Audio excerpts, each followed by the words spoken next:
Bismillahirrahmanirrahim. Assalamualaikum warahmatullahi wabarakatuh.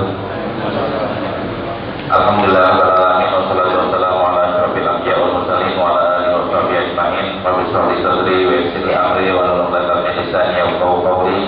Allahumma a'inna bi dhulumatil wahmi wa akrimna bi nuril fahmi wa hasin a'lamana bil ilmi wa ja'alna mimman yastami'una al-qawla fa yattabi'una ahsana. Wa ba'du. Bapak-bapak dan ibu-ibu jamaah salat zuhur sekaligus pengajian zuhur Masjid Salahuddin yang dimuliakan Allah Subhanahu wa taala. Alhamdulillah kita siang hari ini sudah melaksanakan salat zuhur berjamaah. Kita sambung dengan kajian. Mudah-mudahan duduknya kita di sisi ini mendapatkan ridha Allah Subhanahu wa taala dan ilmu yang kita peroleh bermanfaat baik di dunia maupun di akhirat. Amin amin ya rabbal alamin. Kita akan masih nyambung kajian kita di bulan yang lalu, masih mengenai hadis-hadis keutamaan Al-Quran. Kenapa kita masih mengkaji hadis ini atau tema ini? Karena di Quran itu tidak ada pahala baca ini, baca itu nggak ada. Dorongan kuatnya di Al-Quran adalah dorongan filosofi. Kalau di dorongannya di hadis adalah dorongannya pakai bahasa manusia, bahasa biasa. Jadi pahalanya jelas, pahalanya berbilang. Kalau di hadis kan di Quran pahalanya tidak berbilang. Di hadis itu pahalanya berbilang. Karena itu kita masih nyambung di sini. Kita sudah sampai surat keutamaan surat-surat tertentu dan kita sudah sampai keutamaan surat Yasin. Habis surat Yasin, surat Hamim Ad-Dukhan. Surat Hamim Ad-Dukhan, apa keutamaan surat Hamim Ad-Dukhan? Hadisnya adalah Abu Hurairah radhiyallahu anhu qala Rasulullah sallallahu alaihi wasallam man qara'a Hamim Ad-Dukhan fi lailatin asbaha yastaghfiru lahu sab'una alfa malakin. Rawahu Tirmidzi. Hadis ini diriwayatkan oleh Imam Tirmidzi. Hadisnya sahih atau tidak? Hadisnya dhaif. Diriwayatkan oleh Imam Tirmidzi. Beliau berkata hadis ini gharib yang tidak diketahui sanadnya kecuali melalui Umar ibn Abi Jas'ad. Beliau dhaif menurut banyak ulama. Bahkan Imam Al-Bukhari mensifatkannya sebagai munkar hadis. Namun Asy'ari dan Al-Munawi mendhaifkan hadis ini. Ini hadisnya dhaif. Kenapa kok saya masih menyebutkan hadis ini? Hadis ini dhaif, tidak palsu, bukan hadis palsu. Artinya ada riwayat yang mengatakan Hamim Ad-Dukhan itu pahalanya seperti ini. Orang yang membaca surat Hamim Ad-Dukhan dalam satu malam selesai, maka pagi-paginya akan diampuni atau diminta ampuni oleh 70.000 malaikat. Cuman hadisnya dhaif. Apa manfaatnya? Mau kerjakan mudah-mudahan emang ini benar. Tapi kalau nggak dikerjakan juga nggak ada masalah. Saya sebagai kewajibannya adalah mengatakan hadis ini dhaif. Begitu juga dengan Imam Tirmidzi. Hadis dhaif. Yang pasti itu bukan palsu, Pak. Kalau palsu itu dibuat orang sekelas Imam Tirmidzi tidak berani memasukkan hadis palsu di kitabnya. Ada hadis yang lainnya. Hadis yang lainnya adalah An Abi Hurairah radhiyallahu anhu qala Rasulullah sallallahu alaihi wasallam man qara'a Hamim Ad-Dukhan fi lailatul Jum'ah ghufira lahu.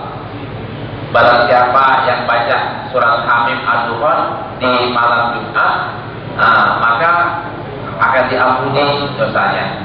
Hadisnya siapa yang meriwayatkan? Hadisnya Rawahu Tirmidzi dan saya catatkan di bawah. Hadisnya dhaif diriwayatkan oleh Imam Tirmidzi melalui Hisham Abu Mikdan dari Al-Hasan dari Abu Hurairah.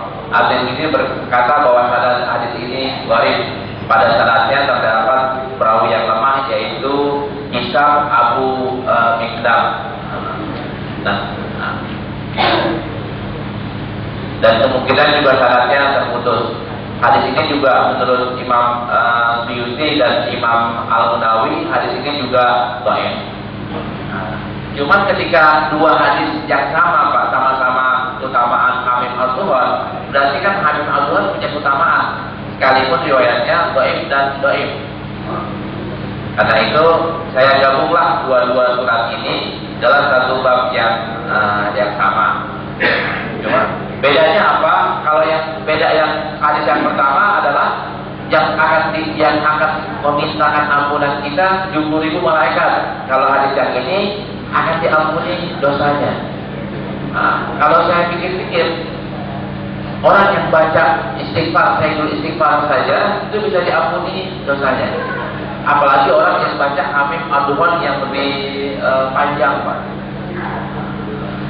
Nah, walhasil kemungkinan benarnya itu kalau dosanya adalah diampuni dosanya, ghufirallahu, maka kemungkinan besarnya benar. Kemungkinannya benar, dan ini hadis ini dikuatkan dengan hadis yang sebelumnya. Dikuatkan bahwa hamim ad-duhan itu punya kelebihan. Di antara kelebihannya akan diampuni dosanya. Apakah diampuni dosanya begitu aja atau akan dimintai ampunan oleh malaikat yang jumlahnya 70.000 malaikat. 70.000 malaikat akan diampuni gak?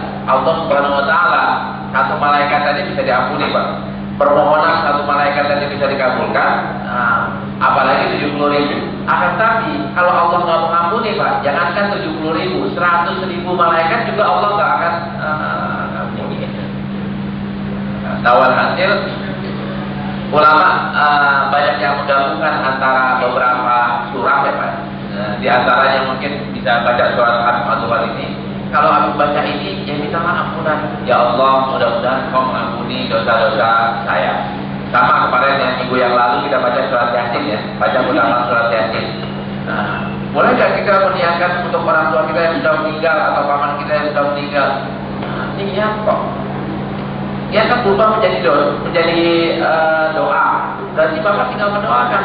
Ya Allah, tadi saya baca Yasin pasti berpahala. Ya Allah, berikanlah pahala itu juga buat paman saya, buat kakek saya, buat guru saya. Boleh atau tidak? Boleh. Nyampe atau tidak? Wallahu a'lam.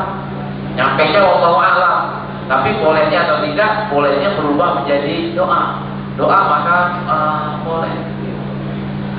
Sama ada seorang mantan Kapolda datang ke rumah saya mungkin 2 minggu yang lalu. Beliau konsultasi. Beliau cerita bahwa sampai jadi kapten aja itu uangnya masih dikirim oleh orang tuanya. Beli rumah pertama itu sebagian besarnya adalah beli dari orang tuanya. Terus bagaimana cara saya mengabdi kepada orang tuanya? Kemarin beliau haji untuk 2 kalinya, badarin orang tuanya. Saya bilang gini, ketika Bapak menghajikan kedua orang tua Bapak, itu Bapak dapat nggak pahalanya? Dapat, Pak. Beliau dapat yang menghajikan orang tuanya dapat. Nah kalau begitu Bapak bikin aja masjid rawaitunya untuk orang tuanya. Ya Allah, dulu katakan kepada Allah, ya Allah, dulu saya sampai udah jadi kapten aja masih dibayar orang tua saya. Maka sekarang ini alhamdulillah saya sudah bisnis properti, saya sudah punya uang, maka saya bangun masjid ini. Mudah-mudahan Kau berikan pahalanya kepada orang tua saya. Dia dapat gak? Dapat lah. Jadi bapak itu dapat, orang tuanya dapat. Kita gitu juga, Pak. Kita yang pengen mengamalkan sesuatu, mensedekahkan suatu masjid atau madrasah atau apa yang berbentuk wakaf, maka kita niatin, ya Allah, mudah-mudahan ini keluar dari saya. Tapi kan saya juga kan berkat dari orang tua saya, maka berikanlah pahala yang Kau berikan kepada saya juga kepada orang tua saya. Itu bisa kayak begitu, kenapa nggak bisa? Saya analogikan gini, Pak. Kita sekarang di sini 50 orang, bisa nggak saya berdoa untuk saya sendiri? Bisa. Kita rame-rame, bisa. Saya katakan, ya Allah, alhamdulillah saya, maka buat saya. Ketika ya Allah, alhamdulillah dosa orang-orang yang sholat di masjid, sholat mungkin, maka semuanya dapat, semuanya diampuni. Ya tergantung Allah. Tadi doa buat saya juga tergantung Allah, doa buat bapak-bapak juga tergantung Allah. Tinggal kita menunjukkan aja, Allah akan mengampuni, Allah akan menjawab doa kita. Akhirnya kita semuanya akan sama-sama diampuni oleh Allah Subhanahu wa taala. Cuma rusaknya adalah kalau dari 50 orang ini atau dari 70 orang ini ada satu kayak yang nggak yakin, kayaknya nggak nyampe itu, ya udah buat dia nggak nyampe Pak, buat yang lainnya nyampe. Baik. Tadi surat Ad-Dukhan. Selanjutnya surat apa yang ada di hadisnya? Surat Al-Fatah. Surat Al-Fatah itu agak panjang hadisnya, kita baca. An Zaid bin Aslam an Abihi radhiyallahu anhu qala anna Rasulullah sallallahu alaihi wasallam yasiru fi ba'di asfalihi wa Umar bin Khattab yasiru ma'ahu lailan. Fasalahu Umar an Sa'id fala yujibu. Fala yujibu Rasulullah sallallahu alaihi wasallam. Summa salahu fala yujibu. Summa salahu fala yujibu. Fala Umar takilat ka ummuka nazar Rasulullah sallallahu alaihi wasallam. Dibacanya 3 kali. Summa kula syai'in yuhibbuka. Wala Umar faharaqtu ba'iri hatta kuntu amaman nas. Wa syidu ayatil Qur'an. Mama nasibtu an sami'tu sarifan yasubu bi. Qala faqultu qad khashitu an yakuna nazala Qur'an. Qala fajitu Rasulullah sallallahu alaihi wasallam fasalatu alaihi. Faqala laqad unzilat alayya lailah suratun lahiya ahabbu ilayya mimma tala'at alaihi syamsu. Summa qara'a inna fatahna laka fatham mubina. Rawahul Bukhari. Hadis ini sahih. Apa maksudnya? Pada satu malam Rasulullah jalan sama Umar. Lagi jalan. Umar nanya, ya Rasulullah. Umar nanya begitu, Rasulullah diam aja. Biasanya kan Rasulullah ketika ditanya langsung bilang labbaik ya Umar, atau apa ya Umar. Ini diam aja. Nanya lagi ya Rasulullah. Nanya lagi, diam lagi. 3 kali nanya, Rasulullah diam aja. Umar kan jadi curiga, jangan-jangan ada sesuatu yang Rasulullah benci dari diri saya. Umar merasa bersalah sekali. Pagi-pagi ada orang lagi serang. Tahu Rasulullah ngumpulin orang.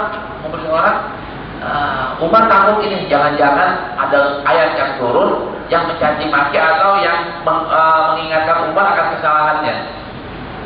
Tahu-tahu Rasulullah bilang, ya Umar, malam Rasulullah ngomong kepada semuanya, semalam turun kepadaku satu ayat. Maksud satu surah itu aku lebih aku senangi dibanding dunia dan segala isinya.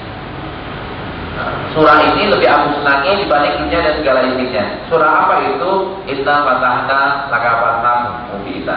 Liyaghfira laka Allahumma taqaddama min dhanbihi wa ma ta'akhkhar. Ini surat Al-Fatah. Berarti Rasulullah sedang dengan surat Al-Fatah ini. Iya.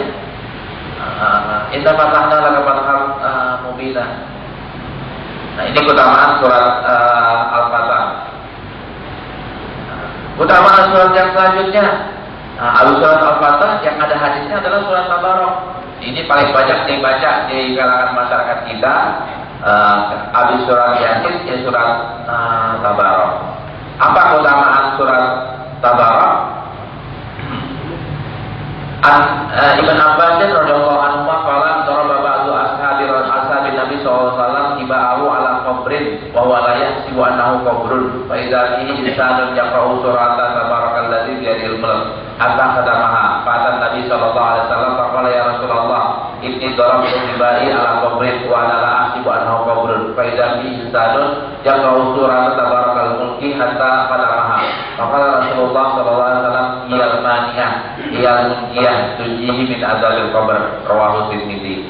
Hadis ini sahih atau tidak? Hadis ini hadis hasan, diriwayatkan oleh Imam Tirmidzi. Ada seseorang sahabat memasangkan tendanya di atas kuburan, namun dia tidak tahu bahwa itu kuburan. Tahu-tahu ada orang yang baca surat Tabarok. Besok paginya diceritain kepada Rasulullah SAW kejadian yang di atas, kejadian tadi. Pertanyaannya, orang ini nanya surat Tabarok atau nanya boleh nggak ngaji di atas kuburan, boleh nggak ngijak kuburan? Rasulullah nggak komentari soal kuburannya.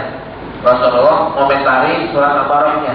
Apa komentar Rasulullah soal surat Tabarok tadi? Surat Tabarok itu adalah hiyal maniyah, hiyal munjiyah. Hiyal maniyah artinya surat Tabarok itu adalah surat yang akan maniyah. Maniyah artinya menghalangi. Munjiyah artinya menyelamatkan. Tunjihi min adzabul qabr. Orang yang baca surat Al-Baqarah itu akan dihalangi dari azab kubur atau akan diselamatkan dari azab kubur. Ini surat Tabarak. Nanti ada ayatnya di Sahih Muslim, ada hadis yang lain di Sahih Muslim yang menguatkan makna ini. Hadis ini menunjukkan boleh nggak baca Quran di kuburan? Boleh, Pak. Rasulullah nggak bilang jangan baca Quran di kuburan. Dan ini babnya adalah bab boleh atau tidak. Kalau disarankan atau tidak beda, Pak. Beda. Kalau pertanyaannya boleh, maka jawabnya standar minimal. Contoh yang paling mudah, boleh nggak Bapak sholat pakai kaos oblong, pakai kain doang atau kaos oblong? Kalau saya ditanya begitu, saya mengatakan boleh. Boleh. Pantas atau tidak? Beda. Pantas atau tidak, saya katakan tidak pantas. Saya ke masjid pakai kaos oblong ya sama sarung. Dibilang tidak, jangan. Bukan yang boleh sholat pakai kaos oblong sama sarung, boleh. Sah, karena aurat itu cuma saat dengkul sampai pusat.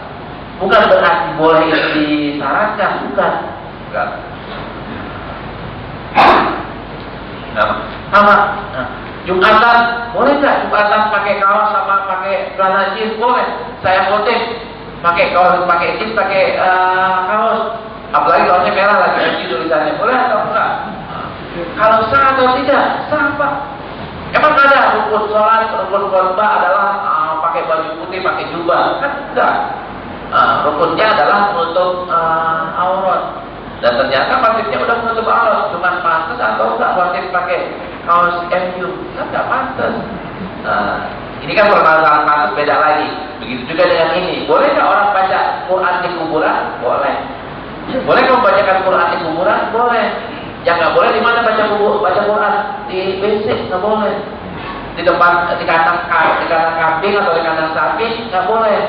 Tapi kalau di kuburan boleh.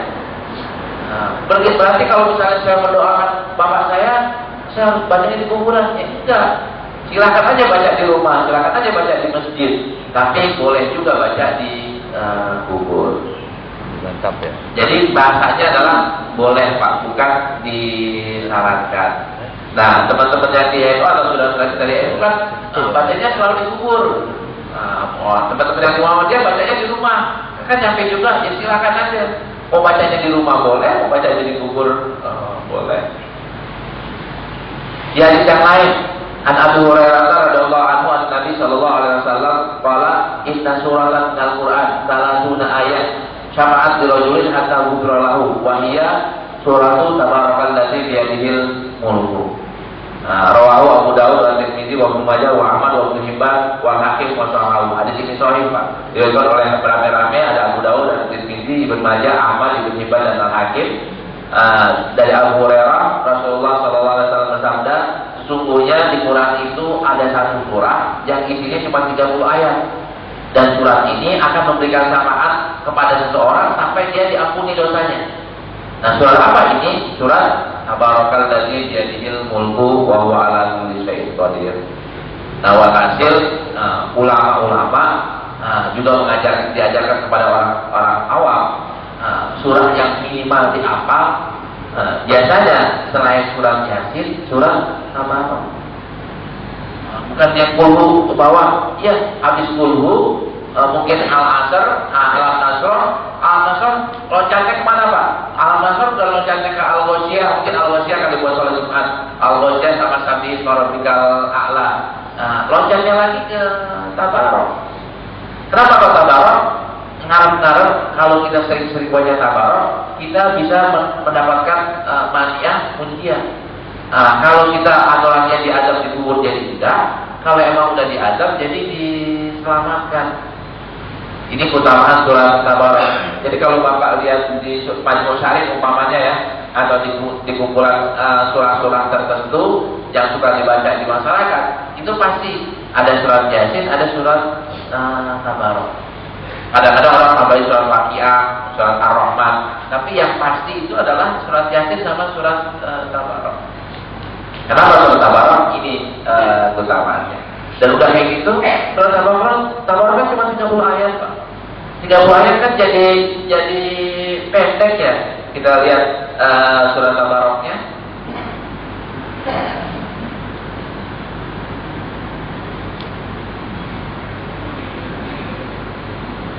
Surat Tabarak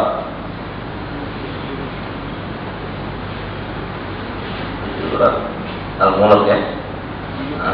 Atau dikenal juga dengan surat Al-Mulk. Ini Tabarakalladzi biyadil mulku wa huwa ala kulli syai'in qadir. Persis di awal juz ke-29. Kalau hitungan bilangannya cuma dua lembar setengah. Iya betul, 2 lembar setengah. 2 lembar 2 halaman setengah. Maka insya Allah ngapalnya tidak terlalu sulit. Nah, kalau berapa hari, insya Allah sebulan juga udah hafal Pak. Kalau setiap harinya satu. Tabarakalladzi biyadil mulku wa huwa ala kulli syai'in qadir. 1. Alladzi khalaqal mauta wal hayata liyabluwakum ayyukum ahsanu amala wa huwal azizul ghafur. Maka tiga surat kita baca dalam satu sholat. Terus kayak gitu besok nambahnya 1 surat lagi, nambahnya 1 surat lagi. Sekalipun kita kerjanya di pajak, tapi surat Tabarak hafal. Kan cakep tuh Pak. Ya. Nah, manfaatnya apa? Aturannya kita diazab di kubur, jadi tidak diazab di kubur. Dosa yang paling banyak menyebabkan orang diazab di kubur kan ini dosa yang susah kita tinggalin Pak, salah satunya. Yang pertama adalah kencingnya tidak bagus ya, maksudnya ngiklan kemana-mana. Yang satunya lagi kan namimah. Mungkin soal kencingnya ini bisa kita atasi ya dengan teknologi yang sekarang itu udah ada WC-nya lebih bagus, ini bisa. Tapi yang namanya namimah Pak, ghibah dan namimah kan kita sering banget ngomongin orang. Bagusnya berhenti, betul ya, bagusnya berhenti. Nah, yang menjaga kita mana lagi selain kita berhenti, yaitu surat Tabarak. Sering-sering kita baca surat Tabarak, maka insya Allah di kubur kita tidak disiksa. Nah, kata Rasulullah, kalau orang yang di kuburnya sudah tidak disiksa, insya Allah sananya aman. Kalau di kuburnya, di kuburan itu sebenarnya siksa di kubur masih lebih ringan dibanding siksa di neraka. Jauh lebih ringan dibanding siksa di neraka. Cuman kalau orang udah selamat di kubur, maka insya Allah selamat di sananya. Kecuali masalah kemanusiaan manusia. Kalau utang piutang kan bukan ditanya di inian Pak. Utang piutang katanya di kubur. Utang piutang katanya di akhirat. Nah, pertanyaan di kubur adalah man rabbuka wa man hadzal rajul. Siapa Tuhan kamu dan siapa orang ini? Orang ini siapa orang itu? Nabi Muhammad SAW. Kalau kita bisa jawab beliau atau dia adalah Muhammad abduka wa rasuluh, hambamu ya Allah dan rasulmu. Saya percaya sama Nabi Muhammad dan saya mengikuti Nabi Muhammad, selamat kita. Selamat. Pertanyaannya adalah waman kiblatuka waman imamuka, itu udah nyambung dengan sendirinya Pak, udah otomatis itu. Kalau Nabi Muhammad aja kita nggak kenal, apalagi kiblatnya, apalagi imamnya. Kita tahu kiblat dari mana? Tahu imam kita dari mana? Tahu saudara kita orang Muslim dari mana? Kecuali dari Nabi Muhammad. Kita baca Quran dari mana? Kecuali kita mengimani bahwa Muhammad itulah Rasul yang membawa Al-Quran dari Allah Subhanahu wa Ta'ala. Ini keutamaan surat Tabarak. Ada lagi suratnya yang lainnya, hadis yang lainnya lagi. An Jabir radhiyallahu anhu anna Nabi sallallahu alaihi wasallam kana la yanamu hatta yaqra'u alif lam mim tanzil dan tabarakalladzi biyadihil mulku rawahu Tirmidzi. Hadis ini hadis hasan riwayat Imam Tirmidzi. Jabir ibn Abdullah bercerita bahwa Rasulullah sallallahu alaihi wasallam setiap malamnya itu tidak tidur kecuali sudah baca alif lam mim tanzil sama tabarakalladzi biyadihil mulku. Nah, Rasulullah bukan ngajarin baca surat ayat kursi sama surat kul a'udzu binnas. Bukan itu riwayatnya sahih juga, digabung aja Pak. Riwayatnya digabung, jangan disendiri-sendirikan. Gabungannya adalah Rasulullah kalau mau tidur bacanya adalah surat Alif Lam Mim Tanzil, surat Tabarak, surat Kul a'udzu falaq, kul a'udzu birabbin nas, sama ayat kursi sama 2 ayat surat Baqarah. Itu yang dibaca Rasulullah. Terus Rasulullah udah ngajarin cuma kul doang. Buat orang yang emang belum hafal Alif Lam Tanzil, ya udah bacanya kul a'udzu falaq, kul a'udzu birabbin nas, sama ayat kursi sama 2 ayat terakhir surat Baqarah.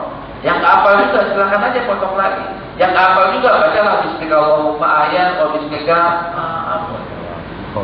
Itu yang paling minimal. Kita bisa yang mana?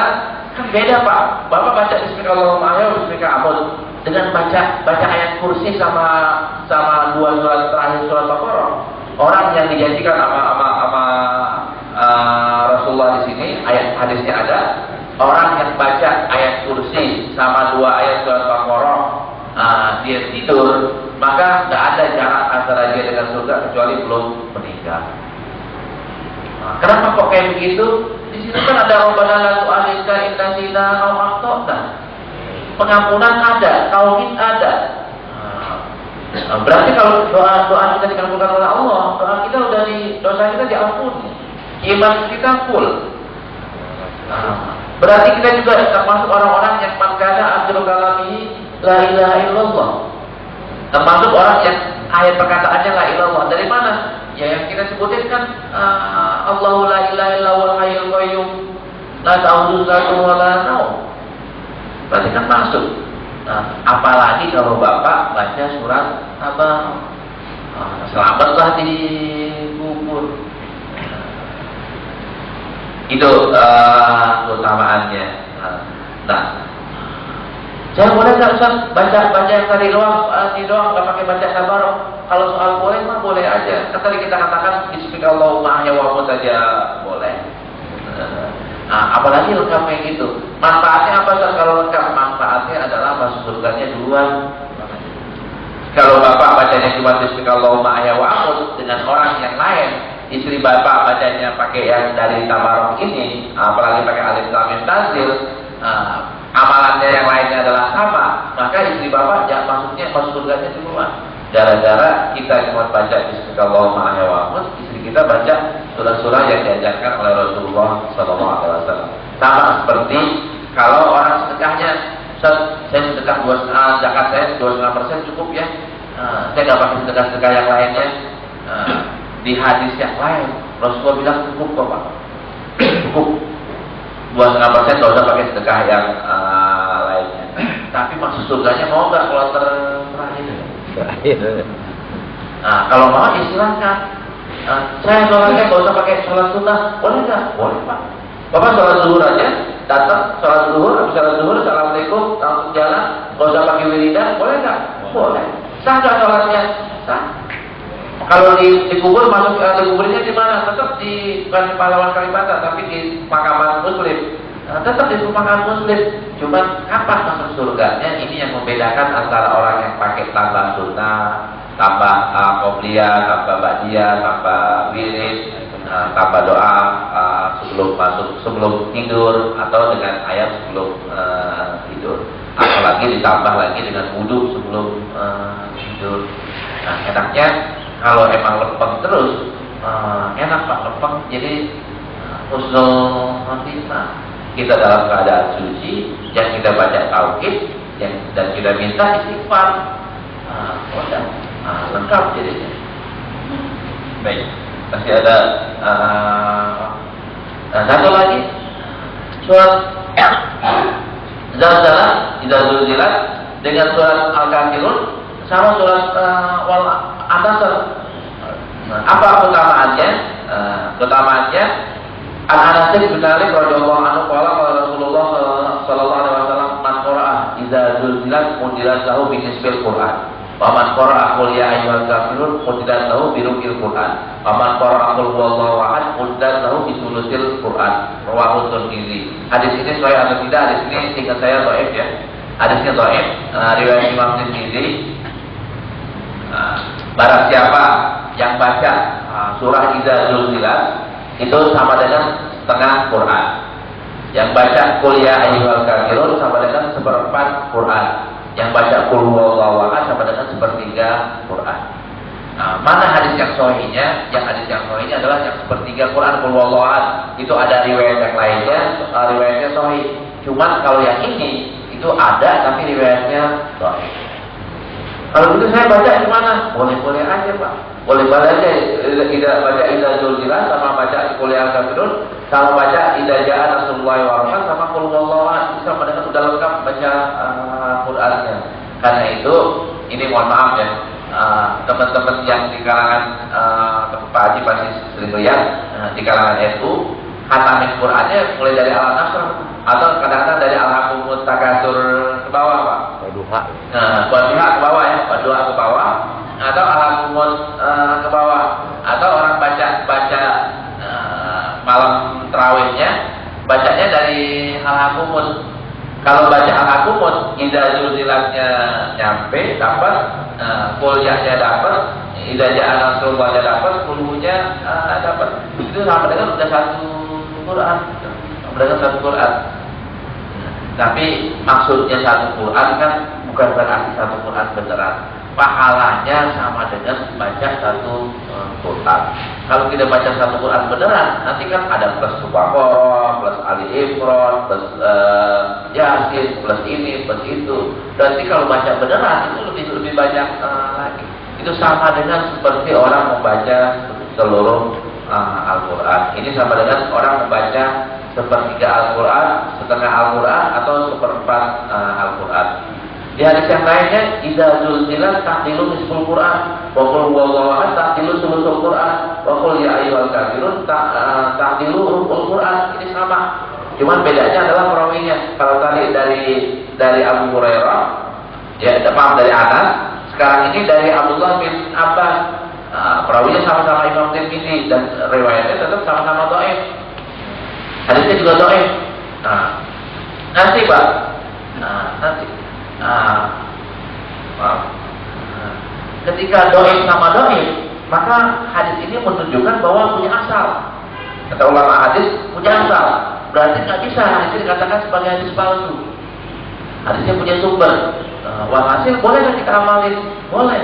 Kata Imam Nawawi, kata Imam Ibn Hajar, orang dengan hadis yang dhaif kalau di Fadhail Amal silahkan.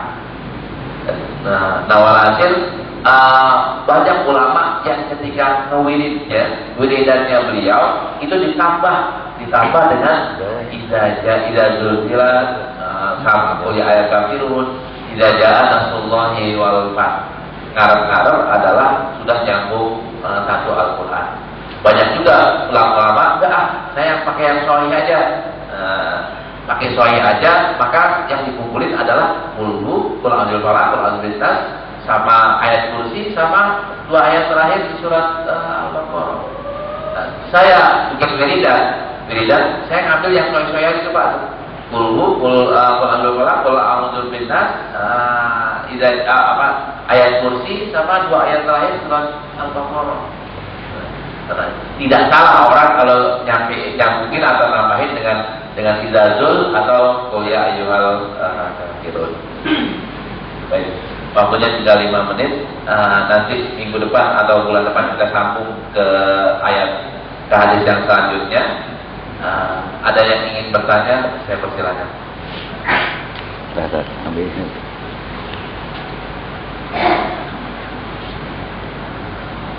Silakan yang ada yang ingin bertanya. Ya. Ini Pak. Terima kasih. Mengenai hadis mengenai ruqyah, Ustaz. Ya. Adakah hadis yang menyatakan bahwa seseorang akan masuk surga tanpa hisab kecuali orang yang pernah meminta ruqyah dan orang yang pernah bekam dengan darah sapi. Itu aja, terima kasih. Soalnya zaman Rasulullah kan ada pengobatan antara yang rupiah ya. Iya. Bagaimana kita menyikapinya kalau ada hadis demikian? Iya. Apakah sahih atau tidak? Iya. Dari sisi makna aja Pak, hadis itu nggak mungkin sahih Pak, karena bertentangan. Rasulullah pernah Abu Sa'id Al-Khudri pernah meruqyah dan Rasulullah membenarkan. Ini kita bisa lihat di keutamaan hadis, keutamaan surat Al-Fatihah. Di sini keutamaan surat Al-Fatihah ini ada cerita dan ini sahih riwayatnya. Ini Abu Sa'id Al-Khudri. Ini dia. Abu Sa'id Al-Khudri meruqyah dan Rasulullah membenarkan. Nah, soal nggak mungkin masuk surga tanpa hisab, yang masuk surga tanpa hisab cuma 70.000 orang doang Pak. Hadis yang sahih 70.000. 70.000 kan jadinya kan susah banget tuh Pak. Saya ingat 70.000-nya dari zaman Nabi Muhammad sampai hari kiamat nanti. Kan kita bersaing sama Imam Nawawi, sama Imam Sudani, Imam Bukhari. Itu kan susah Pak. Susah 70.000. Sekalipun ada riwayat yang lainnya katanya 700.000. Tapi yang paling kuat 70.000. Jadi hadis itu secara diadu sama riwayat-riwayat yang lainnya udah nggak benar. Boleh nggak sih kita bekam pakai besi panas itu? Memang ada hadis yang sahih juga. Rasulullah melarang. Di antara yang terakhir Rasulullah malaikat pesankan adalah jangan bekam dengan besi panas. Bekam pakai sedekap itu boleh Pak. Tapi kalau pakai besi panas nggak boleh. Ini di antara pesan malaikat di akhir-akhir sebelum Rasulullah meninggal dunia. Jadi minta beli rupiahnya nggak apa-apa ya? Kalau minta di rupiah nggak apa-apa. Cuman kan kadang-kadang gini, rupiah itu kita kemasukan jin minta di rupiah. Kalau yang ada di hadisnya itu bukan itu Pak. Yang di rupiah adalah orang yang digigit sama kali digigit sama titik atau digigit binatang apa gitulah ya, yang istilahnya berbisa. Itu rupiahnya Pak 4 minggu yang lalu di tempat saya sendiri yang membimbing ada seorang masuk Islam, umurnya 92 tahun. 92 tahun. Beliau adalah rajanya pawang ular. Bukan hanya pawang ular biasa Pak. Gurunya lah bahasa kita. Gurunya pawang ular ya beliau. Anak buahnya ikut saya pergi haji kemarin. Pas pergi haji saya ngajarin tuh wiridan di antaranya adalah bacanya Bismillahirrahmanirrahim la yadurru ma'asmihi syai'un fil ardi wa la fis sama' wa huwas samiul alim. Itu wiridan ini wiridannya Imam Nawawi, wiridannya Ibnu Umar dan diajari oleh Rasulullah SAW. Nah ini salah satu di antara wiridan saya yang saya gemari. Kata beliau, ya kita baca wiridnya itu tuh. Wiridnya Bismillahirrahmanirrahim la yadurru ma'asmihi syai'un. Cuman kalau saya baca 2 kali atau 3 kali atau sekali, beliau bacanya 10 kali. Jadi saya digigitin ular, itu dibaca dulu Bismillahirrahmanirrahim la yadurru ma'asmihi syai'un fil ardi wa la fis sama' wa huwas samiul alim 7 kali. Insyaallah bisanya enggak apa-apa. Ya. Ini ceritanya karena ada seseorang biasa ke masjid sholat berjamaah, kemudian seminggu ini setiap kali sholat jamaah selalu entah di sini atau di luar itu selalu fly. Jadi di setiap rakaat itu seperti mau jatuh. Kalau kita bicara medis mungkin sehat ya. Tapi apakah ini masuk kriteria untuk diruqyah? Begitu mau mencoba diruqyah, ada yang cerita mengenai hadis tadi. Apakah itu masuk bisa diruqyah atau tidak? Ini mohon maaf, mengusir jin kan bahasanya kan gitu Pak. Kalau bahasa mengusir jin pakai bahasa hadis, cuma teknik cuma 2 sama ayat kursi, sama ayat Baqarah. Itu. Kita mengusirnya di mana nih? Umpamanya di sini ada jin, di masjid kita ada jin. Kita boleh nggak Rasulullah ngajarin? Dan ngajarin kita musir. Saya sholat di masjid Pak di Mekah. Bukan tahun ini, tahun kemarin. Tahun ini saya sholat juga tapi nggak ketemu jin. Tahun kemarin ketemu Pak. Ketemu, ada masuk foto Pak. Masuk. Ada teman saya yang emang biasa musir jin, biasa ngobatin jin. Ketemu jin. Terus pertanyaan kita boleh nggak musir jin dari masjid di masjid Baitul Muqni? Kata orang-orang yang bisa melihat jin itu banyak Pak. Banyak jin, tapi jin Islam. Jin Islam kalau orang di sini sholat nggak mau lagi junub ya, masuk ke masjid tidur dia, kita dipindahin tuh Pak, dipindahin kemana gitu, ke WC lah kemana. Itu banyak banget cerita orang tidur di masjid Baitul Muqni yang dipindahin. Dari tidurnya di masjid tahu-tahu dipindahin ke kemana gitu, sebagai peringatan kalau mau tidur ya bersih, jangan tidur kotor. Nah, bolehkah kita meruqyah itu orang yang kemasukan jin?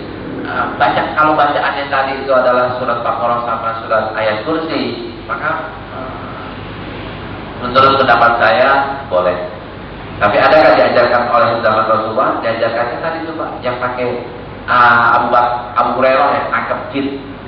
Nangkep jin supaya jin yang ada datang lagi, udah baca aja ayat kursi.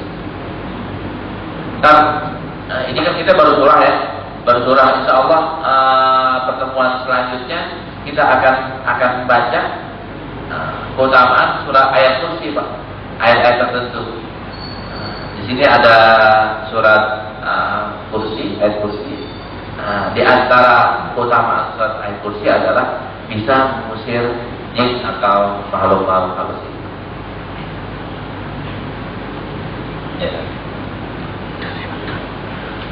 Ya, Assalamualaikum Ustaz.